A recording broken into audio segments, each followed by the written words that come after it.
আমার সেমিফাইনালের স্বপ্ন শেষ। আমি যে ঘুম পারলাম না, তারপরে আপনার রোজগার করলাম না, এগুলো ক্ষতিপূরণ কি ওরা দিব না। কিন্তু অগর বোঝা উচিত যে বাঙালি আমাদের জন্য কান দিতে আছে। আর কেউ কান দিতে আছে কি জানি না ভাই, কিন্তু মনে প্রাণে থেকে আমি খুব ভালোবাসছিলাম, খুব কান দিছিলাম।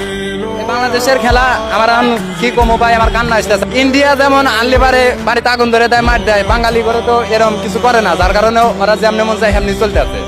আপনি দেখেন ভাই, মেহেদী হাসান মিরাজ যে খেলাটা খেলে, তানজিদ হাসান তামিম পারে, ওয়ার্ল্ড কাপ ওয়ানডে বিশ্বকাপ রাখছে, তারপরে এশিয়া কাপ খেলছে, এই টি-20 বিশ্বকাপ প্রত্যেকটা ম্যাচই ওরে রাখছে, একটা ম্যাচও ভালো খেলতে পারে না। কি কারণে ওকে রাখা হইতেছে?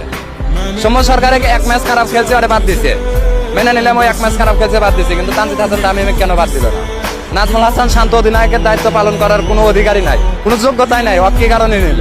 খেলা আমরা কম বেশি অশিক্ষিত লোক, কম বেশি বুঝি, খেলা দেখি আমি মূলত রিক্সা চালাই। সকাল থেকে না, আমি রাত্রে থেকে ছিলাম।